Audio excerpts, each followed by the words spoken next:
दोस्तों स्वागत है सभी का एग्जाम सिस्टम यूट्यूब चैनल पर। आज के इस वीडियो में देखने वाले हैं विज्ञान का अर्धवार्षिक परीक्षा के लिए एक मोस्ट इंपॉर्टेंट पेपर। ये आपकी परीक्षा में जरूर क्वेश्चंस आएंगे, यही ऐसे ही क्वेश्चन आपकी परीक्षा में पूछे जा रहे हैं हर कॉलेज में। तो इस वीडियो को एंड तक देख लेना। आप ये वीडियो कौन से शहर कौन से गांव से देख रहे हो, अपने प्यारे शहर या प्यारे गांव का नाम कमेंट में जरूर लिखना। तो 70 नंबर का पेपर है, A50,000 कोड है, क्लास 9 साइंस का। ये 2026-27 का अर्धवार्षिक पेपर। 3 घंटे 15 मिनट मिलेंगे। पेपर पढ़ने के लिए 15 मिनट आपको दिए गए हैं, ठीक है। पेपर पढ़ने के लिए 15 मिनट है। इसके बाद 2 खंडों में विभाजित है पेपर, आ और बा। आ में 20 नंबर के बहुविकल्पी प्रश्न हैं जो कि OMR शीट पर जिनके आंसर करने हैं। प्रत्येक खंड के 3 उपखंड हैं, का, खा और गा, यानी फिजिक्स, केमिस्ट्री और बायो। सभी प्रश्न अनिवार्य हैं। प्रश्न के सामने उनके अंक दिए हुए हैं। जहां पर आवश्यकता हो आप स्वच्छ चित्र और रासायनिक समीकरण देंगे।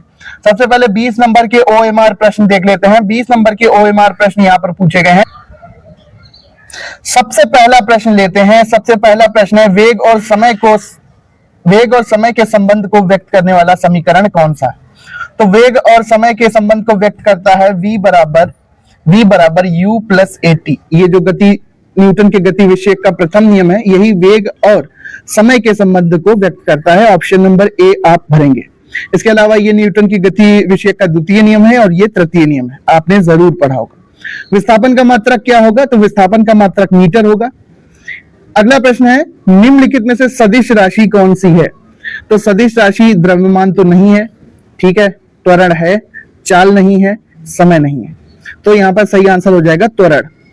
अगला प्रश्न है, एक पिंड अपनी आधी दूरी v1 वेग तथा आधी दूरी चाल v2 से तय करता है, तो इसकी औसत चाल क्या होगी? पिंड की औसत चाल क्या होगी? तो इस अवस्था में अगर कोई पिंड आधी दूरी v1 वेग और आधी दूरी v2 वेग से चलता है, तो पिंड की औसत चाल का सूत्र होता है 2v1 v2 बटे v1 प्लस v2। ये वाला सही ऑप्शन होगा। अगला प्रश्न है अपने पास, बल F तथा संवेग परिवर्तन डेल्टा P में क्या संबंध है? बल F तथा संवेग परिवर्तन डेल्टा P में क्या संबंध है? तो ये वाला संबंध करेक्ट होगा। संवेग परिवर्तन की दर बल के बराबर होती है, ठीक है। तो ऑप्शन नंबर डी आप अपने आंसर शीट OMR शीट पर भरेंगे। संवेग का मात्रक क्या होता है? संवेग का मात्रक कैसे निकालेंगे? संवेग का सूत्र क्या होता है? संवेग बराबर द्रव्यमान इंटू वेग। तो द्रव्यमान का क्या हो जाएगा? किलोग्राम, और वेग का होता मीटर प्रति सेकंड। तो ये मात्रक निकल आया किलोग्राम मीटर प्रति सेकंड। तो यहां पर ये पहला वाला ऑप्शन करेक्ट हो जाएगा, किलोग्राम मीटर प्रति सेकंड। अगला प्रश्न देखते हैं। अगला प्रश्न कहता है कि एक व्यक्ति का द्रव्यमान क्या होगा यदि उसका भार 500 न्यूटन है? तो भाई भार क्या है? एक प्रकार का बल है। F बराबर m और गुरुत्वीय त्वरण g। तो m की वैल्यू हमें निकालनी है, द्रव्यमान निकालना है। तो भार कितना है? 500 है, ठीक है। तो भार क्या है? एक प्रकार का बल है। m निकालना है, g का मान 10 होता है, 10 से भाग देंगे तो कितना आ जाएगा? 50 किलोग्राम, ठीक है। m बराबर 500 बटे 5, m बराबर 500 बटे 10, तो कितना आ जाएगा? 50 kg, 50 kg यहां पर निकलेगा व्यक्ति का भार। अगला प्रश्न है, तापमान का अंतरराष्ट्रीय मात्रक क्या है? तो तापमान का अंतरराष्ट्रीय मात्रक केल्विन होता है, ध्यान रखेंगे। क्या होता है? केल्विन। ऑप्शन नंबर बी भरेंगे आप। निम्नलिखित में से कौन सी दशा में वाष्पीकरण की दर बढ़ जाती है? तापमान बढ़ाने पर, तापमान कम करने पर, पानी में नमक मिलाने पर, या पानी की सतह को के क्षेत्रफल को कम करने पर। तो भाई तापमान अगर बढ़ाएंगे, टेम्परेचर बढ़ाएंगे तो वाष्पीकरण बढ़ जाएगा। ऑप्शन नंबर ए करेक्ट होगा, ठीक है। कौन सा करेक्ट होगा? ऑप्शन नंबर ए यहां पर करेक्ट हो जाएगा। ये वाला आप भरेंगे OMR शीट पर। अगला प्रश्न है, निम्नलिखित में से कौन सा कोलाइडी विलयन नहीं है? तो गोंद तो एक कोलाइडी विलयन है, ठीक है। गोंद एक कोलाइडी विलयन है, दूध भी कोलाइडी विलयन है, रक्त भी कोलाइडी विलयन है, नमक कोलाइडी विलयन नहीं है। तो पूछ रहे हैं कौन सा कोलाइडी विलयन नहीं है, इस पर ध्यान देना। तो NaCl कोलाइडी विलयन नहीं होगा। निम्नलिखित में यौगिक कौन सा है? ठीक है, वायु यौगिक है, मिट्टी यौगिक है, जल यौगिक है, या नाइट्रोजन यौगिक है? तो भाई नाइट्रोजन क्या है? एक तत्व है। मिट्टी क्या है? अनेक पदार्थों का मिश्रण है। वायु क्या है? अनेक गैसों का मिश्रण है। जल क्या है? H2O, 2 या 2 से अधिक तत्वों से मिला एक यौगिक है। तो ऑप्शन नंबर ये आप भरेंगे। ऑप्शन देख लेना कौन सा है।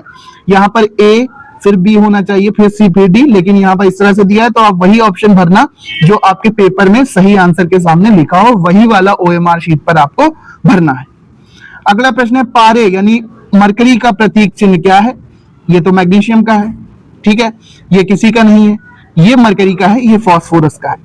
तो यहाँ पर सही आंसर हो जाएगा, पारे का प्रतीक है Hg। पारे का प्रतीक क्या हो जाएगा बच्चों? Hg। तो दोस्तों अगला प्रश्न लेते हैं। अगला प्रश्न है मैग्नीशियम की संयोजकता 2 और नाइट्रोजन की संयोजकता 3 है, तो नाइट्राइट का अणु सूत्र क्या होगा? भाई Mg की 2 है तो 3 Mg अगर लेंगे, Mg3 और N2 ले लेंगे तो यहाँ पर +6 और -6 बैलेंस होंगे, तो सही सूत्र Mg3N2 होगा, magnesium nitride. Option number C correct है, मैग्नीशियम नाइट्राइड। अब बायो के क्वेश्चन है, माइटोकॉन्ड्रिया का संबंध किससे होता है? श्वसन से, उत्सर्जन से, जनन से, या इनमें से कोई नहीं? तो माइटोकॉन्ड्रिया में श्वसन की क्रिया होती है, ग्लूकोज का ऑक्सीकरण होता है और एटीपी के रूप में ऊर्जा का उत्पादन होता है। तो माइटोकॉन्ड्रिया का संबंध किससे? श्वसन से। यहीं पर ग्लूकोज के ऑक्सीकरण से एटीपी ऊर्जा बनती है, इसीलिए माइटोकॉन्ड्रिया को power house of the cell भी कहते हैं। अगला प्रश्न, अनुवांशिक गुणों के वाहक कौन होते हैं? तो डीएनए होता है, जानते हैं, ठीक है। गुणसूत्र तो नहीं होते, गुणसूत्र एक तरह से होते हैं, लेकिन अनुवांशिक गुणों के वाहक डीएनए ही होता है पदार्थ। यहाँ पर गुणसूत्र भी सही आंसर हो सकता है, लेकिन आप डीएनए लगाएंगे क्योंकि डीएनए में ही वह सूचना कोड के रूप में होती है। अगला है, एक बार इसको चेक कर लेना कि कौन सा सही माना है, वैसे डीएनए होना चाहिए। अगला क्वेश्चन है, प्रत्येक जीवधारी की सूक्ष्मतम संरचनात्मक इकाई क्या है? के सूक्ष्मतम संरचनात्मक इकाई क्या होती है? कोशिका होती है। क्या होती है? कोशिका। कोशिका ही प्रत्येक जीवधारी की संरचनात्मक और कार्यात्मक इकाई होती है। नेक्स्ट क्वेश्चन आता है कि केंद्रक की खोज किसने की थी? तो केंद्रक की खोज हम लोग जानते हैं, श्लाइडेन ने नहीं की थी, श्वान ने नहीं की थी, रॉबर्ट ब्राउन ने की थी, ड्यूव ने नहीं की थी। तो सही आंसर रॉबर्ट ब्राउन। अगला, डीएनए पाया जाता है केंद्रक में, हरित लवक में, माइटोकॉन्ड्रिया में। इन तीनों स्थानों पर डीएनए मिलता है, इसलिए यहां पर आंसर होगा इनमें से सभी। अगला प्रश्न है, सही आंसर है इनमें से सभी। पत्तियों द्वारा भोज्य पदार्थों को पेड़ के विभिन्न भागों में स्थानांतरित किया जाता है। किसके द्वारा किया जाता है? पैरेन्काइमा द्वारा नहीं किया जाता, फ्लोएम द्वारा किया जाता है, जाइलम द्वारा जल और खनिज लवणों का संवहन होता है। तो सही आंसर क्या हो जाएगा? फ्लोएम के द्वारा। भोज्य पदार्थों का स्थानांतरण होता है फ्लोएम के द्वारा। अगला है, एपिथेलियल ऊतकों का प्रमुख कार्य क्या है? तो चाहे पशु हो यानी जीवधारी, कोई भी जीवधारी हो, उसमें एपिथेलियल ऊतक जो होते हैं वो रक्षा का कार्य करते हैं। पेड़ पौधों में भी और जीवधारियों में भी एपिथेलियल जो टिश्यूज होते हैं वो रक्षा का कार्य करते हैं। ओएमआर प्रश्न हो गए हैं, अब 50 नंबर के लिखने वाले प्रश्न, ठीक है। यहाँ पर प्रश्न देखेंगे। पहला है, कोई कार समान रूप से त्वरित होकर 5 सेकंड में 18 किलोमीटर प्रति घंटा से 36 किलोमीटर प्रति घंटा चाल प्राप्त करती है। ज्ञात कीजिए कार का त्वरण और उतने समय में चली गई दूरी। 4 नंबर का सिंपल सा न्यूमेरिकल। संतुलित और असंतुलित बल आपको जरूर पढ़ के जाना है। संतुलित और असंतुलित बल में अंतर उदाहरण देकर समझाइए। न्यूटन के गुरुत्वाकर्षण बल का नियम क्या है? ठीक है, F बराबर G m1 m2 बटे r स्क्वायर, उसको समझाना है। इसको मैंने पिछले पेपर में बताया। गति के तृतीय समीकरण v स्क्वायर बराबर u स्क्वायर प्लस 2as का निगमन कीजिए। v क्या है? अंतिम वेग है। u क्या है? प्रारंभिक वेग है। a क्या है? त्वरण है। s क्या है? चली गई दूरी है। 6 नंबर में डेरिवेशन नहीं आता। अगर ये नहीं कर सकते हैं डेरिवेशन, तो आप लिखेंगे न्यूटन के गति संबंधी प्रथम नियम तथा तृतीय नियम का उल्लेख कीजिए। इसके बाद केमिस्ट्री में पूछे गए हैं प्रश्न। केमिस्ट्री में प्रश्न पूछे गए हैं, टिप्पणी करना है आपको ऊर्ध्वपातन यानी सब्लिमेशन पे, वाष्पन पे, संघनन पे और गलनांक पे।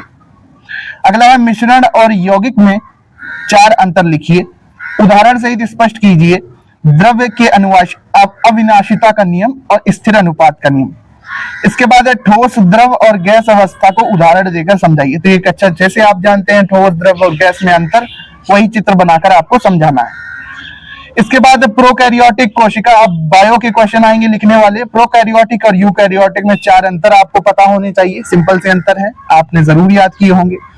अभी मैं आपको पेपर दिखा रहा हूं, इसका मैं पूरा सॉल्यूशन भी आपको दे दूंगा। लवक कितने प्रकार के होते हैं? वर्णी लवक, अवर्णी लवक, हरित लवक, ठीक है। तो इस तरह से तैयार करना है। प्रत्येक की परिभाषा और उनके कार्य बताइए। केंद्रक की संरचना का चित्र दीजिए और केंद्रक के कार्य लिखिए।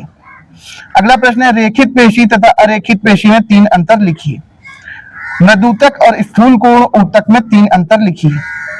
नहीं आता ये वाला तो आप एक क्वेश्चन कर सकते हैं, पादप तथा जंतु कोशिका में 6 अंतर लिखिए। लगभग हर साल यही प्रश्न इंपॉर्टेंट होते हैं और हर एक सेट के पेपर में आते हैं।